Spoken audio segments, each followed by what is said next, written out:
Jail में 2 दलित कैदियों को किसने मारा? आखिर कौन है वो जिन्होंने जेल के चारदीवारी के अंदर कर दी उनकी हत्या? 24 पन्नों की रिपोर्ट में हुआ खुलासा तो दलित संगठनों में आ गया उबाल।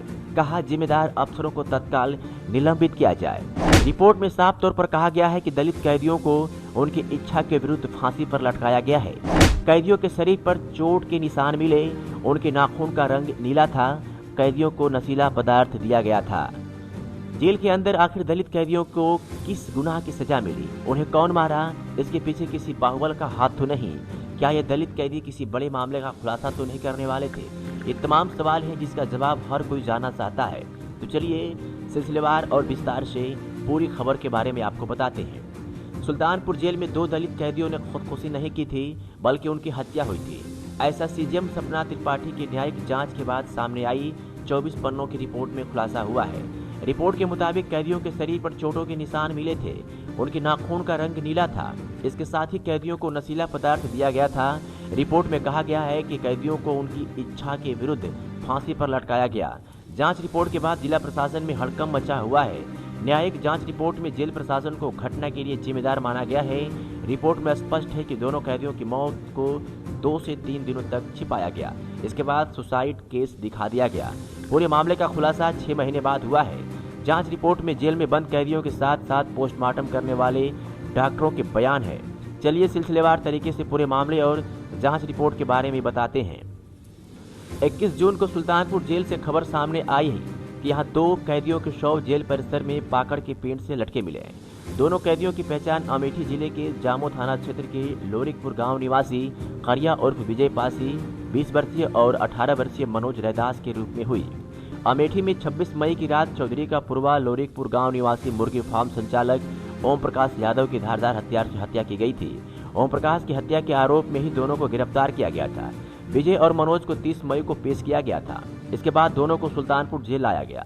यहाँ से 20 दिन बाद दोनों की डेड बॉडी निकाली। बंदियों की मौत की सूचना पर डीएम जसजीत कौर और एसपी सोमेन वर्मा जेल पहुंचे। फॉरेंसिक टीम ने भी साक्ष्य जुटाए गए। वही डॉग स्क्वाड भी मौके पर ले जाया गया है। उस समय जेल प्रशासन ने कहा कि दोनों ने सुसाइड कर लिया है। 22 जून को विजय और मनोज का 3 डॉक्टरों के पैनल ने पोस्टमार्टम किया। इस मामले में डीआईजी अयोध्या प्रवीण कुमार ने तब कहा था कि 2 कैदियों के सुसाइड की सूचना प्राप्त हुई थी। घटनास्थल की फॉरेंसिक टीम ने जांच करवाई है। 3 डॉक्टरों के पैनल से पोस्टमार्टम कराया जा रहा है। जो लीगल एक्शन है उसे सुनिश्चित कराया जाएगा।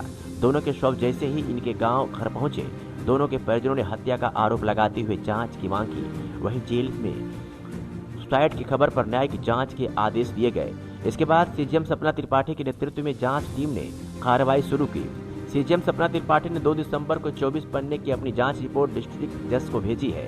उन्होंने 20 लोगों के बयान दर्ज किए हैं। इसमें 4 विचाराधीन बंदी, 1 दोषसिद्ध बंदी, 3 head jail warden, 2 jail warden, मृतक मनोज के माता पिता, मृतक विजय पासी के भाई और रिश्तेदार, 2 जेल प्रभारी महिला, 1 उप जेलर महिला, पोस्टमार्टम करने वाले डॉक्टर सुनील और डॉक्टर राम धीरेन्द्र एवं तत्कालीन जेल अधीक्षक उमेश सिंह के बयान दर्ज किए हैं। डॉक्टर बोले 21 जून को नहीं हुई थी हत्या। तो चलिए जानते हैं रिपोर्ट के बारे में। रिपोर्ट में डॉक्टर सुनील यादव का बयान है। पोस्टमार्टम गठित टीम में मेरे अलावा डॉक्टर सूर्यकांत और डॉक्टर धीरेन्द्र शामिल थे। सबसे पहले करिया पासी के शव का पोस्टमार्टम किया गया। करिया पासी के गले पर ग्लिसनिंग लाइगेचर मार्क गर्दन में थायराइड के ऊपर और टुड्डी के नीचे मौजूद थी।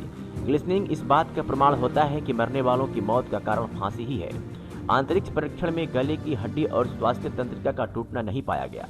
मृतक के शरीर पर कहीं भी चोट का निशान नहीं था।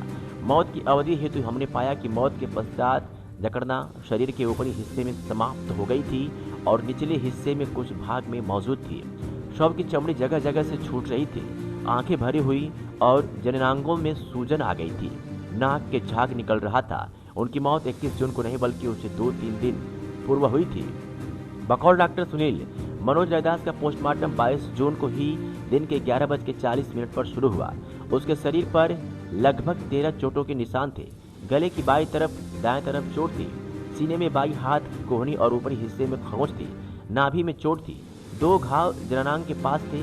यह घाव किसी नुकीली चीज से किए गए थे। इसकी मौत का समय 2 से 3 दिन का था। डॉक्टर धीरेन्द्र ने अपने शपथ पत्र में कहा है कि करिया पासी के शरीर में 50 ml तरल पदार्थ मौजूद था। लीवर कंजेस्टेड था। पित्ताशय आधा भरा था। मेरी राय में मृतक की मौत 3 दिन पहले हुई थी। मनोज पासी के नाखून नीले पड़ गए थे। नीलापन यदि किसी को जहर दिया जाता है तब पड़ सकता है। उसका फीकल मैटर एनएस बाहर निकला था, जिससे जहर दिए जाने की संभावना हो सकती है। आमतौर पर यदि जहर नहीं दिया गया हो तो नाखून नीले नहीं पड़ते। मनोज का उदर अथवा पेट फूला हुआ था, बाल आसानी से उखड़ रहे थे। इससे साफ है कि मनोज की मौत का संभावित समय करिया की मौत के संभावित समय से कम है। करिया की मौत मनोज से पहले हो चुकी थी। मनोज के नाखून नीले थे, इससे संभावना है कि उसे जहर दिया गया होगा। रिपोर्ट में विजय पासी के भाई अशोक, उसके चाचा के लड़के रविंद्र के बयान है।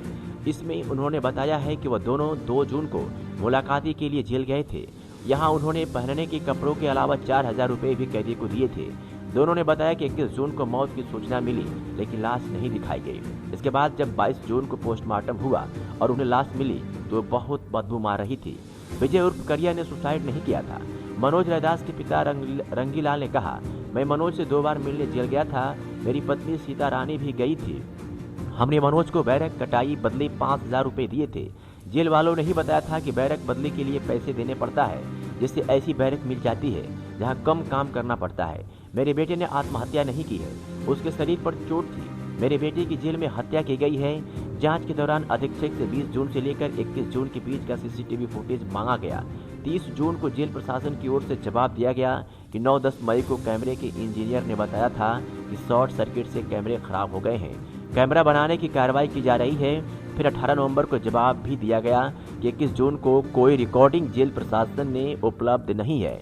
सीजीएम सपना त्रिपाठी ने जांच रिपोर्ट में फाइल आर्गूमेंट दिया। उन्होंने कहा, बंदी मनोज और करिया की मौत का समय और कारण पूरी तरह संदिग्ध है। दोनों ने डिप्रेशन में सुसाइड किया है। यह स्पष्ट नहीं है उनकी मौत 21 जून से पहले हो गई थी। इसके बावजूद जेल प्रशासन ने देर से सूचना क्यों दी, इसका कोई स्पष्टीकरण नहीं है। दोनों की मौत का समय अलग अलग है। फांसी के लिए लटकाने का कपड़ा किसके द्वारा उपलब्ध कराया गया, यह भी स्पष्ट नहीं है।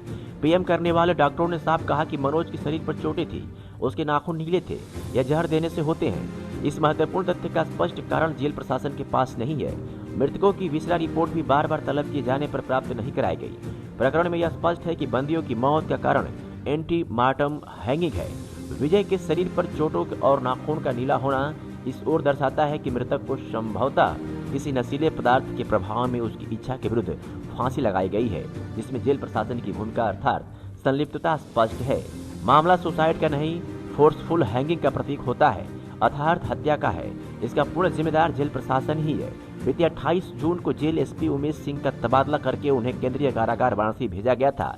वही प्रभारी अधिष्ठान अयोध्या मंडल ने जेल में तैनात 2 हेड जेल वार्डन धीरज चौबे और चंद्रशेखर को निलंबित किया था।